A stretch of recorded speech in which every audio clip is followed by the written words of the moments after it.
O site Corino Gente tem a honra de entrevistar o ex-deputado estadual, ex-prefeito de Jacobina, Dr. Rui Rei Matos Macedo, que ele é diretor da Multiclin, uma clínica que atende aqui a várias especialidades em Jacobina, e ele está aqui para participar dessa entrevista do Corino Gente, fazer alguns esclarecimentos. Dr. Rui Macedo, primeiramente é uma satisfação muito grande tê-lo conosco.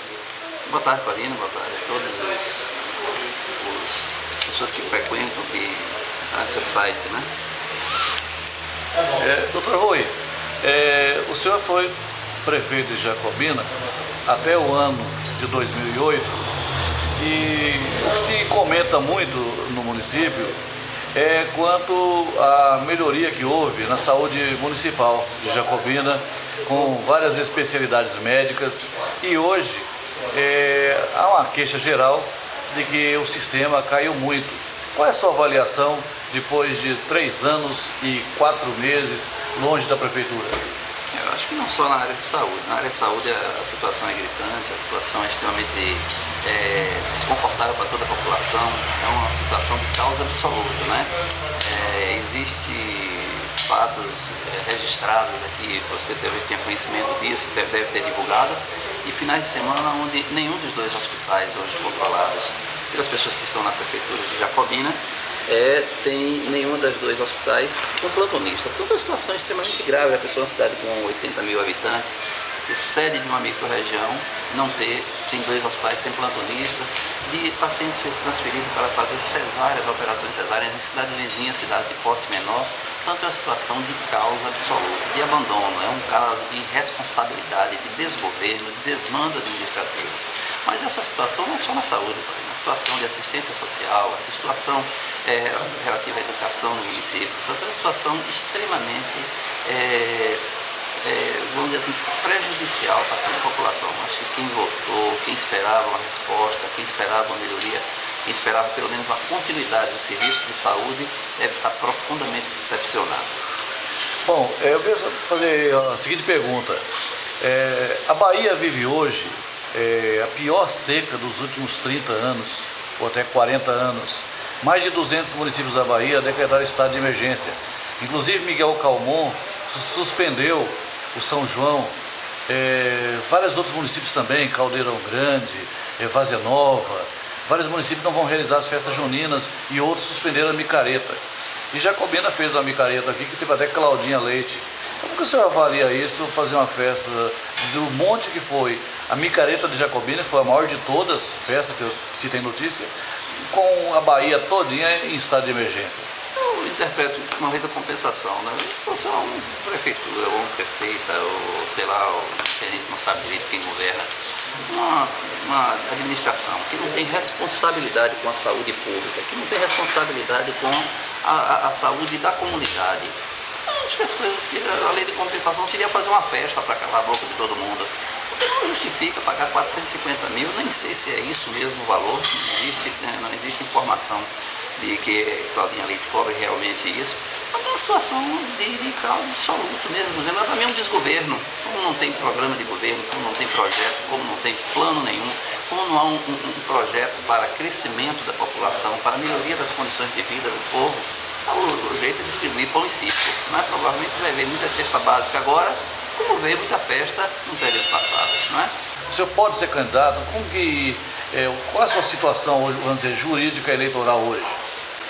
Eu tenho conversado com bastante juristas, tenho uma assessoria jurídica que eu acredito como competente e que tem deixado, pelo menos, muito tranquilo com relação a isso, né? As minhas contas foram julgadas na Câmara de Vereadores, a toque de caixa, para criar um clima, criar uma situação desconfortável durante o período das eleições para deputado. Queriam colocar uma pecha de que eu era uma ficha suja, que eu não tinha condições de disputar e que se eu ganhasse a eleição de deputado eu não tomaria posse. Isso foi feito de maneira assodada, irregular, foi feito de maneira irresponsável pela Câmara de Vereadores, e agora a Câmara está me negando a entregar esses documentos para que eu possa fazer a defesa que não foi feita à época, não é, dessas contas.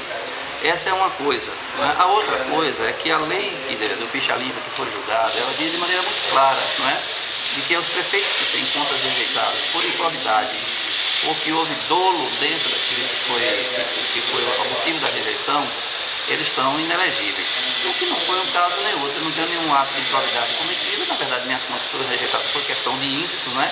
Eu gastei com a educação um pouco menos do que eu preconizava, por isso minhas contas foram rejeitadas, essas contas estão na Câmara lá para qualquer um ver, não é?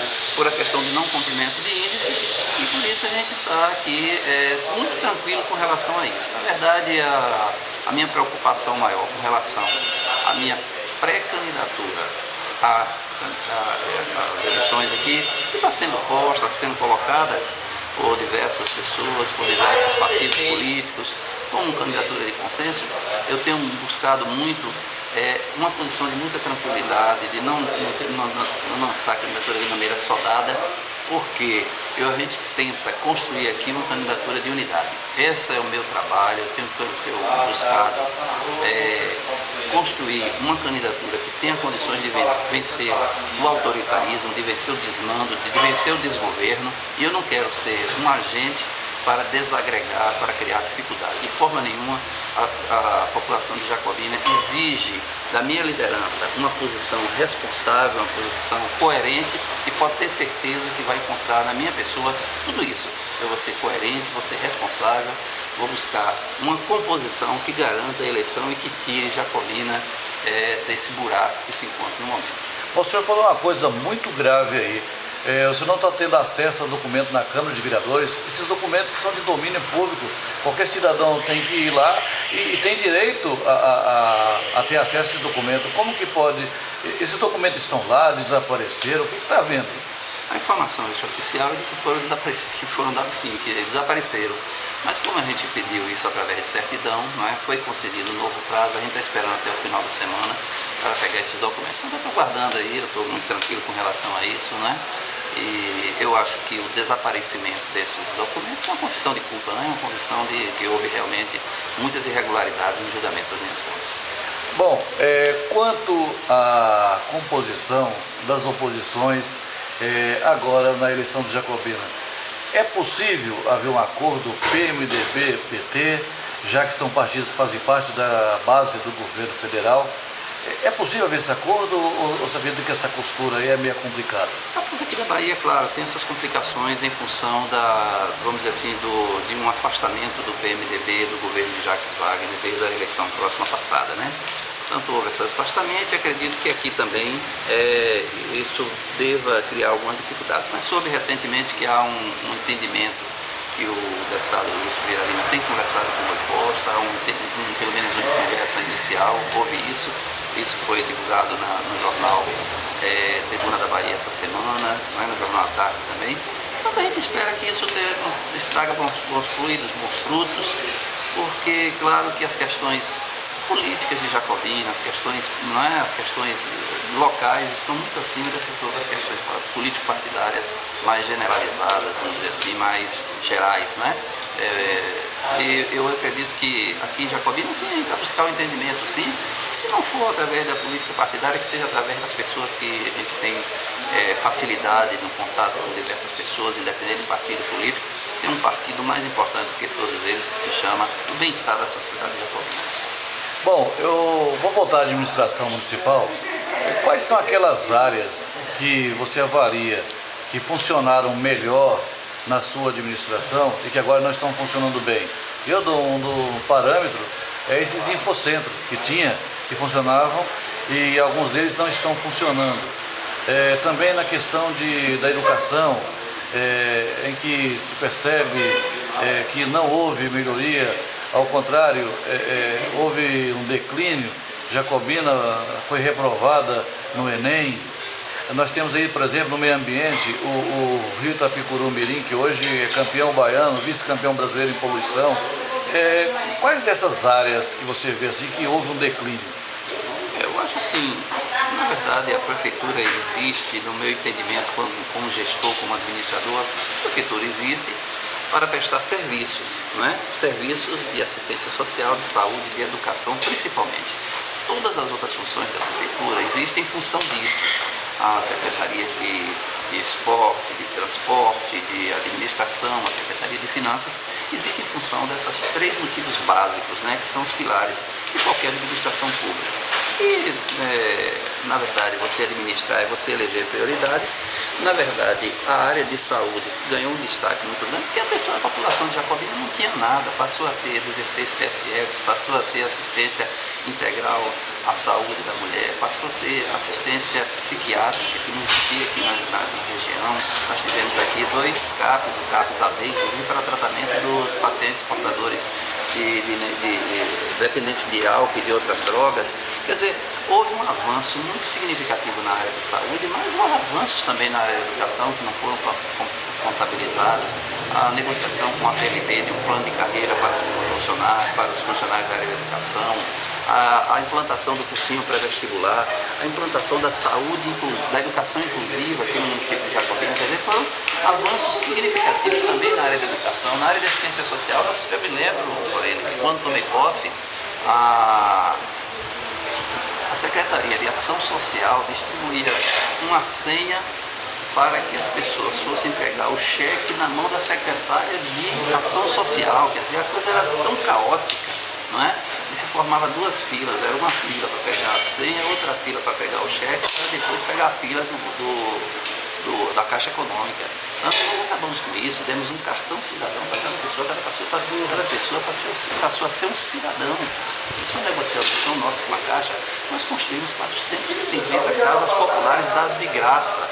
As casas nós fizemos uma das poucas casas que foram entregues aqui em toda a microrregião, as casas do Novo Amanhecer, 300 casas que foram entregues totalmente gratuitas para as pessoas que não tinham condições de ter sua casa própria. As 150 casas foram construídas na zona rural, 30 casas que foram construídas ali na Ladeira Vermelha. Quer dizer, foram casas que foram construídas, foi um avanço significativo e talvez o mais importante de todos eles, você que é um jornalista, você que é um comunicador, sabe que foi a democracia que foi implantada durante o período que nós estivemos na administração. As pessoas podiam falar do prefeito, as pessoas podiam criticar a administração, as pessoas participavam através das associações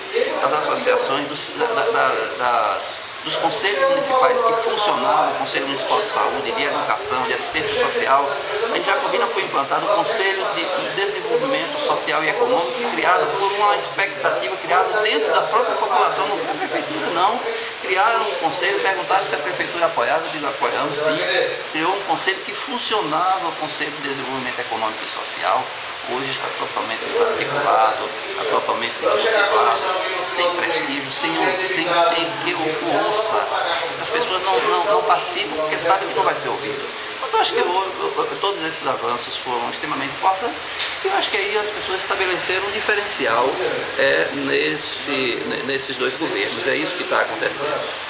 Bom, você como líder político do PMDB, dos partidos da oposição, qual é a sua determinação para os membros do grupo em termos de convenção? Como você acredita que seu grupo deve caminhar até a convenção agora do mês de junho, já no mês que vem, né? E qual é o seu procedimento de cada um? Como que você acredita que vai ser também a sua ação política até lá? Nós vamos de maneira desarmada, nós vamos para lá para buscar uma candidatura de consenso. Nós vamos às nossas convenções buscar alguém que tenha condição de elaborar um plano de desenvolvimento para o município, um plano a longo prazo. Esse município foi destruído nesses 4 anos, foi dilapidado, não é? Precisa ser retomado, precisa ser reconstruído e alguém precisa ter condições suficientes, precisa ter propostas suficientes para que leve um projeto de desenvolvimento, de recuperação do município e uma perspectiva para essa população. São 80 mil pessoas, é uma cidade que é sede da microrregião, é uma cidade que tem futuro, é uma cidade que tem que chamar para ela a responsabilidade de capital, de sede dessa microrregião. É uma cidade que não pode estar recusando uma central de regulação das ambulâncias, é uma cidade que não pode estar recusando uma UTI. Isso não pode ser um ato de irresponsabilidade, um ato criminoso, você receber um benefício que traz crescimento populacional, que traz crescimento do ponto de vista dos ganhos sociais e você recusar porque você não quer gastar o dinheiro da prefeitura. Gastar não, eu não vejo isso como gasto, eu vejo como investimento. Então alguém precisa ter essa visão. E não necessariamente os políticos que estão postos, não necessariamente os que estão hoje postos, mas pode surgir pessoas novas, pessoas com essa visão, pessoas com essa... Portanto, na verdade, a gente quer votar em projeto. A gente está querendo votar é em proposta e não em pessoas, não em nomes. É isso que precisa a população ter consciência. Bom, Rui, para a gente terminar essa entrevista, qual é a sua mensagem final aos leitores do site Colhendo Gente? Assim, eu acredito em Jacobina, eu acredito nas pessoas, eu acredito na capacidade de recuperação, eu acredito no povo de Jacobina, uma cidade que tem um histórico de liberdade, de avanço social, uma cidade que tem uma capacidade muito grande de ressurgir das cinzas. Eu acredito nessa capacidade e acho que nós vamos vencer sim, vamos vencer não com nomes, mas com projetos, com propostas, com projetos a longo prazo, com projetos de crescimento, de melhoria das condições de vida da população, com melhoria das condições sociais, de justiça, de paz social, de crescimento e de transformação dessa sociedade numa sociedade justa.